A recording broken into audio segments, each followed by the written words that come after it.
So ayun nga, narating na natin yung Memorial Peace Monument. And ngayon is papunta na tayo sa mismong museum. Para sa akin nga, hindi lang to basta building pero nagsisilbi siyang reminder ng devastation ng kawalan ng kapayapaan. Grabe, iba talaga yung pakiramdam paglabas mo dito sa museum. Magbabago talaga yung pananaw nyo dun sa sinabing Hiroshima sa Araling Panlipunan book natin na natapos na dun yung story ng Hiroshima. Pero pagdating nyo dito, makikita nyo kung paano sila nag-strive and paano sila naging resilient para maging ganito kaganda yung Hiroshima ngayon.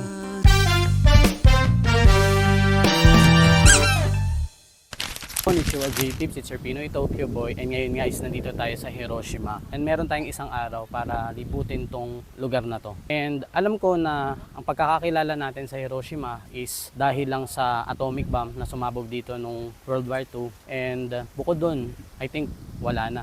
Kaya ngayon is pumunta ako dito para makita ang tunay na ganda ng Hiroshima. Since napag-usapan na nga rin natin yung pagsabog ng atomic bomb dito, is itong una nating pinuntahan ay tinatawag nilang Atomic Bomb Dome. Grabe, habang tinitignan ko nga tong Atomic Bomb Dome is parang nagpa-flashback sa akin yung mga pictures dun sa libro natin sa Araling Panlipunan. Isa nga itong building na to sa naging saksi sa pagsabog dito sa Hiroshima. Ito nga pala yung itsura ng building bago nga bumagsak yung atomic bomb. Ang tawag dito noon is Prefectural Commercial Exhibition Hall dito sa Hiroshima. Ito yung naging itsura niya after nung bombing. And binomba nga pala to ng 8:15 AM, August 6, 1945. Usap-usapan nga ang pag-preserve dito sa dome na to kasi marami sa mga taga Hiroshima ang nagsasabi na binabalik lang nito yung sakit ng nakaraan. Pero marami rin namang nagsasabi na i-retain ito para nga maaala-ala yung mga memorya ng mga nasawi dito sa pagsabog na ito.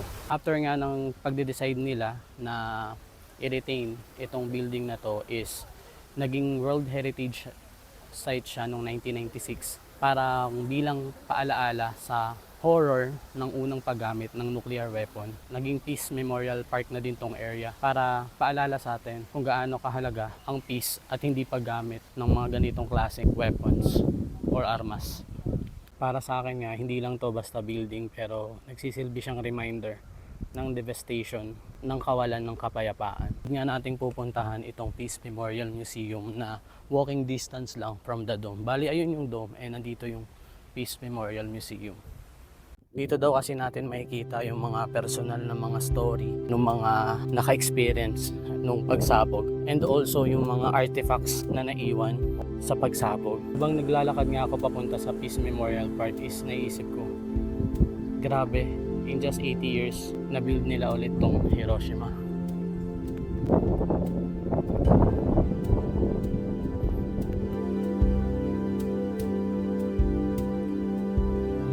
Bago nga tayo dumating sa Memorial Peace Monument is madadaanan natin tong Children's Peace Monument na ginawa nga bilang pag-alala sa mga batang namatay during the atomic bombing dito sa Hiroshima. Inspired nga to kay Sadako Sasaki na na-expose noong atomic bombing and 10 years later nagkaroon siya ng leukemia.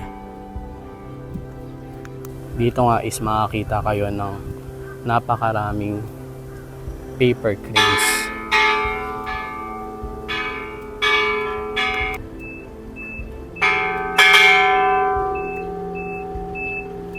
Grabe, nandito pa lang ako sa labas pero hindi ko ma-explain yung nararamdaman ko. Nananakit yung mga laman ko sa mga nabasa ko. Kasi imagine, hindi lang dahil sa pagsabog ng bomba namatay yung mga tao, kundi pati na rin sa mga effects nun after nung pagsabog. Imagine yung batang si Sadako, after 10 years, namatay siya dahil sa leukemia because of that bombing. Kumbaga, 'di ba?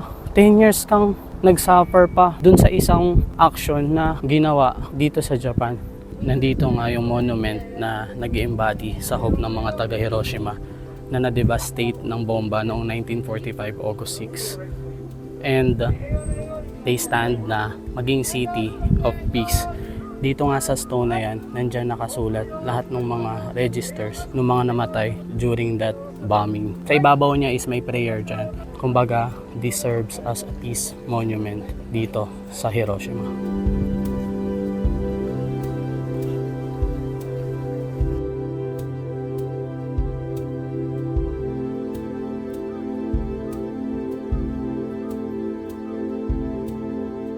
So ayun nga, narating na natin yung Memorial Peace Monument, and ngayon is papunta na tayo sa mismong museum. And dito talaga ako medyo kinakabahan. Hindi ako na-excite more on natatakot sa kung ano yung malalaman ko. Nandito na nga tayo sa Hiroshima Peace Memorial Museum, and wala pa tayong ticket kaya bibili tayo ng ticket dito. Dito tayo, ticket counter. Baya machine na yung pagbili dito, and hindi ko pa alam kung magkano. 200 lang pala ang isa. 200 yen or 80 pesos.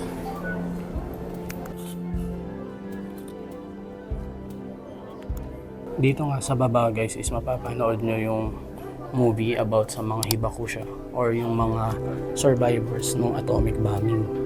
Bawal mag-video sa loob guys, pero grabe, sobrang nakakalungkot. Pero may hope naman yung video. Ngayon naman is papunta tayo sa mga permanent exhibitions dito sa museum. Dito nga guys is dadaan muna tayo sa itsura ng Hiroshima before the bombing. Sobrang ganda and sobrang saya ng mga bata. Tingnan nyo. Mula sa pictures na nakita nyo kanina, ganito ang iniwang pinsala ng atomic bomb na unang ginamit sa buong mundo. Dito is makikita nyo kung gaano kalaki yung pinsala. So, nandyan yung dome, hypocenter, and nandito yung museum. And andun ang Hiroshima Station.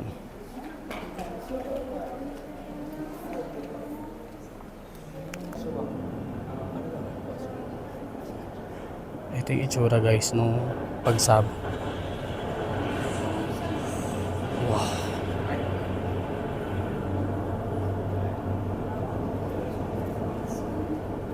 Grabe.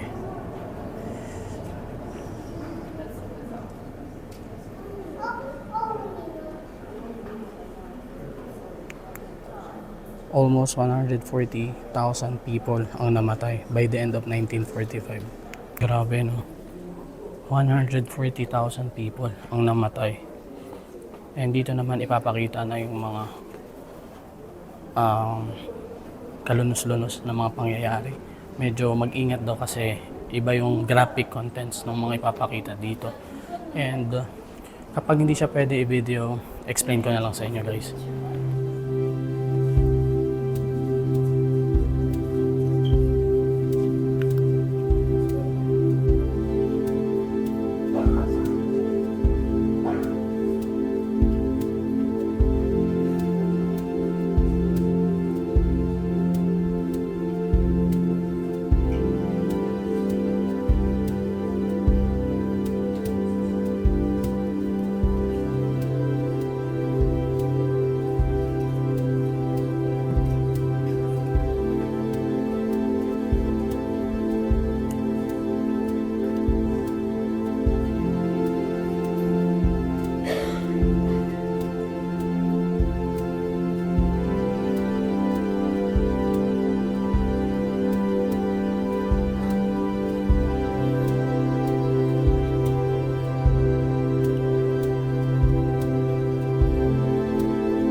So ayun guys, kakatapos lang natin and grabe yung goosebumps and iba talaga yung feeling pag nandun ka. Parang in a way magpa-flashback sa yung nangyari sa kanila and parang magiging part ka nung pangyayari.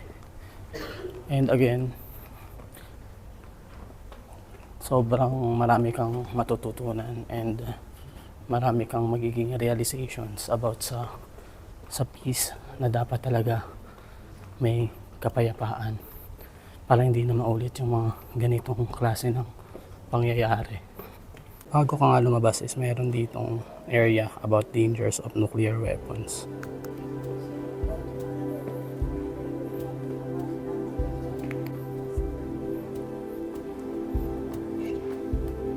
Dito naman sa part na to is yung history ng Hiroshima. Hindi ko sa inyo may kukwento lahat, kaya I suggest na puntahan nyo rin. And kapag may JR Pass kayo or Kansai Wide Pass, pwede kayong pumunta dito sa Hiroshima. Napakagandang experience and marami kang magiging realizations.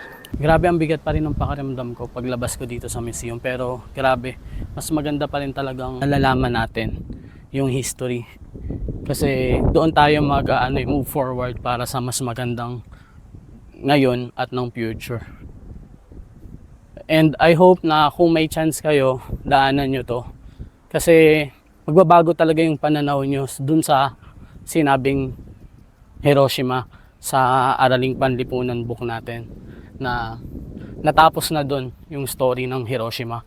Pero pagdating nyo dito, makikita nyo kung paano sila nag-strive and paano sila naging resilient para maging ganito kaganda yung Hiroshima ngayon.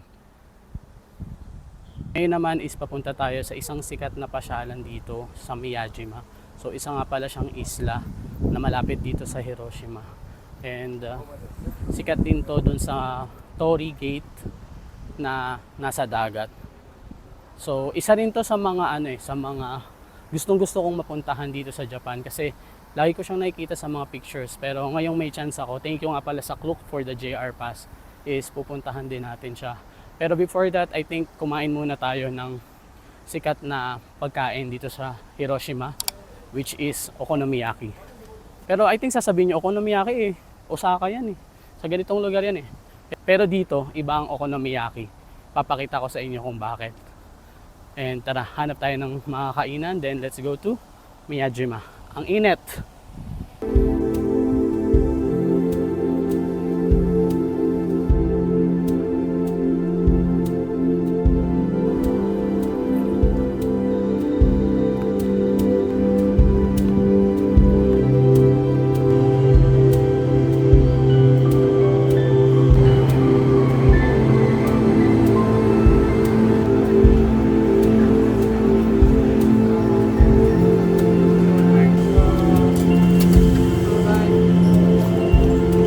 Guys, since medyo wala na pala tayong oras, is dumiretso na muna ako dito sa Miyajimaguchi Eki or Miyajimaguchi Station. Part pa rin to ng JR Pass, pati actually yung ferry na sasakyan natin mamaya. So from dito nga sa station is nandun lang yung ferry terminal, and pwede tayong bumaba dito. Merong underground footpath papunta dun sa Miyajima.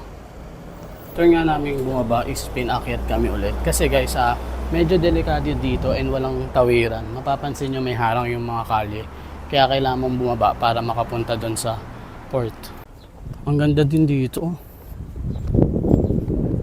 And sobrang tahimik. Ngayon guys, since meron tayong JR Pass, is dito tayo sasakay sa JR Ferry. So dito, 610 yung next. So for JR Pass users, kailangan natin magbayad ng tax na 100 yen.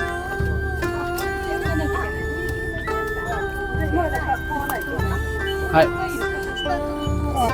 Arigatou gozaimasu. Grabe, ang ganda dito. Alis na daw yung yung ferry. Wow. Ayan na guys yung JR na ferry. Astig. Pwede rin palang sumakay yung mga sasakyan sa side na to. Para siyang Roro guys. Okay tayo. Tapos guys, itong itsura dito sa loob. May aircon. Pwede din kayo sa taas para open. Okay tayo dun maya maya.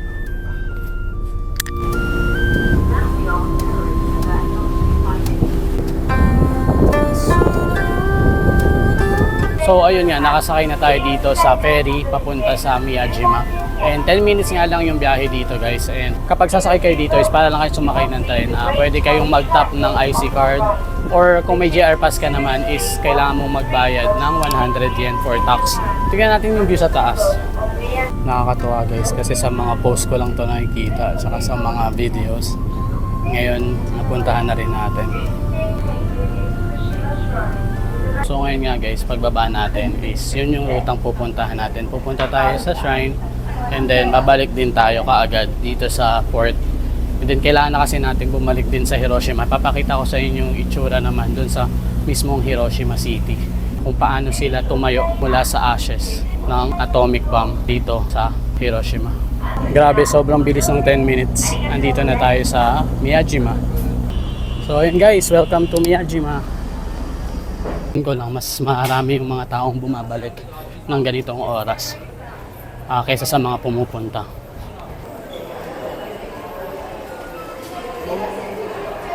Grabe, ang ganda dito guys. And tingnan nyo, paglabas natin, merong mga deers.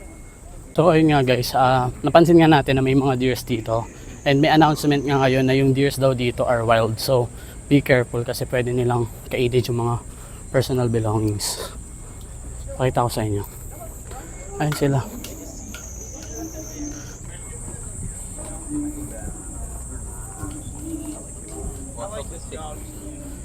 They're everywhere. Meron ding umiinom dito. And dito naman may mga kumakain. Kabilang side naman is ayan, maraming mga tindahan. So kung nagugutom kayo, pwede kayong kumain dyan. So ayan, ngayon nga is lakarin na natin yung papunta dun sa Itsukushima Shrine. Pili ko mga more or less 15 minutes. Meron din dito mga jinrickshaw guys. So, if interesado kayo sumakay sa mga ganyan. So dito naman may omotesando o yung mga shopping area. So mamaya na tayo pumunta dyan pagbalik. Guys, merong Momiji Manju. Isa to sa mga suggestions sa akin ng friend ko na itry dito sa Hiroshima. So later itry natin. Punta muna tayo, na lang, malapit na eh. Ayan, finally, nandito na tayo sa shrine. And papasok na nga tayo sa unang gate. Grabe, sobrang init ngayon. So, minom lagi ng tubig. Guys, nandito na nga tayo ay nagpaana ako kasi gusto ko talagang fully experience itong shrine na to. Ayan guys, nandito na tayo. Papalapit ng papalapit dito sa Itsukushima Tori. Grabe. Ayun yung tubig dito, medyo mababaw lang naman. Kaso yung tama ng araw, yun yung hindi maganda. Pero okay lang, ang mahalaga, we're here. At napuntahan natin to. Sa kabilang side naman, kita rin yung mismong shrine. So, dun tayo magdadasal. And also yung maghuhugas ng kamay. So, dyan yun. Ito namang tori na to guys. Maganda to lalo kapag yung sobrang high tide kasi para talaga siyang nakalutang sa dagat. May nagpipicture dito guys. So, try natin magpa-picture.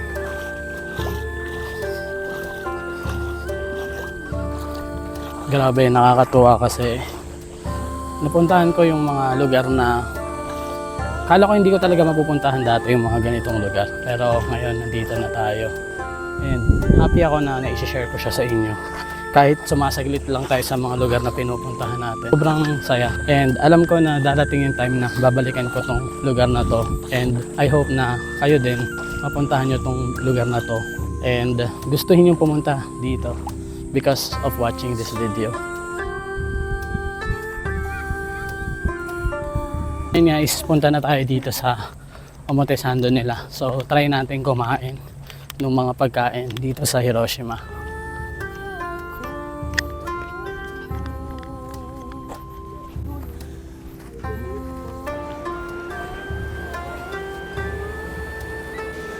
Guys, ito yung hinahanap kong momiji. Try natin. Sumimasen. Pai momiji custado. Arigato gozaimasu. Guys, wala na daw pai momiji kaya dito na lang tayo sa normal. Ja, choco to koshian hitotsu de. Ito na guys yung natin, binili. So yung purple is yung choco, tapos yung isa is yung azuki. Try natin. Try na natin guys. Unahin ko na tong normal. Nakalagay dito azuki. Pero feeling ko angko siya or red bean eh. Try natin. Ito yung itsura niya. Mukha siyang momiji. Or yung autumn leaves. Ayan. Talakimasu. Ang sarap niya kasi mainit-init pa siya. Para siyang mochi manju na medyo toasted yung labas. Kung nakatikim na kayo nun sa atin. Pero ito sobrang mas matamis yung pagkaka-red bean nito. Ito naman chocolate. Yun siya. Itadakimasu. Yung ano niya, yung chocolate niya is medyo malapot. Ayun, tinan. Yun ko nilagyan siya ng ano, harina or yung pampalapot. And medyo kalasa niya yung ano sa atin. Alam niyo yung mga juice na binebenta sa labas nung elementary tayo, gano'n. Parang kokwa. Pero ano naman, masarap naman sila pareho and it's nice to try din. Ang kaibahan niya lang doon sa mga sa mga nabibili sa ibang lugar is ito, feeling ko mas toasted siya. Tsaka yung shape niya is yun nga, hugis momiji. Momiji ang tawag dito. Yun lang, try niya din.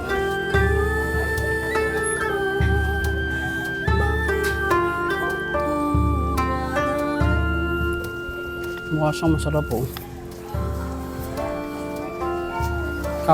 Kope pan. So ngayon guys, try naman natin tong kope pan. And since di tayo makakain ng okonomiyaki, ito na yung itatry natin. Sabi ko kanina, di ba, kakaiba yung okonomiyaki dito sa Hiroshima. And the reason is, dito merong noodles ang okonomiyaki. So ngayon is order tayo nitong Hiroshima okonomiyaki.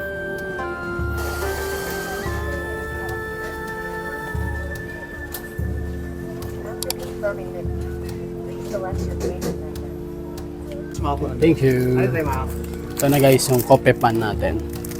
So ngayon is itatry ko na rin siya agad. Pakita ko sa inyo ha. So, nakita niyo yung picture kanina. Ito yung original niya. Tikman natin. Itadakimasu. Ang sarap. Para siyang ano, alam mo pag kumakain tayo ng monay na may egg tapos may pancit canton. Ganun yung feeling niya. Pero yung lasa kasi ng yakisoba dito is medyo iba, mas strong, mas malasa. So yun lang yung naging difference yung flavor nitong ginamit na noodles. Pero guys, masarap siya. And this is 600 yen. Grabe, sobrang sarap nun and busog na tayo. And mapapansin nyo nga dito, kaka 5 PM pa lang pero nagsasara na yung mga shop. Meron din ditong mga oyster. Sikat din kasi ang Hiroshima sa mga oyster nila guys. Ganito sila magsara, kasama yung bubong. Kasi nga naman, sobrang init ngayon sa Japan. Naglagay na sila ng kanya-kanya nilang bubong dito sa mga shops nila. So kung bumili ng drinks, tsaka ng sticker para dun sa ano ko, sa bag ko. Ito yung gusto ko, yung seal. 350 yen siya. Merong ano, cute na sakura. Pero I think this is better for me. Yan. Meron din silang omamori for protection. Jaaka, red please. Ano guys, yung mga. Ito na ata yung ferry terminal eh.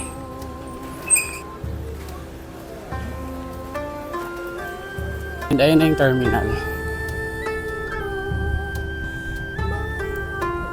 So ayun, bumili na lang ako ng drinks.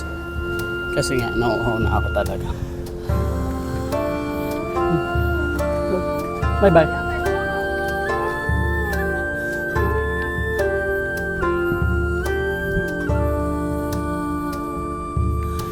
Parang nagbababay na yung mga deer din.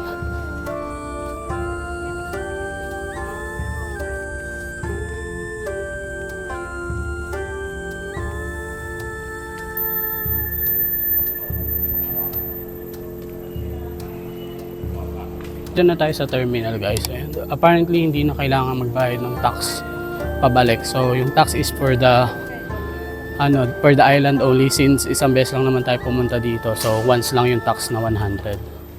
So if may JR pass ka, pakita mo lang yung pass mo, pakita mo lang yung pass mo papasok dito sa gates. Diyan.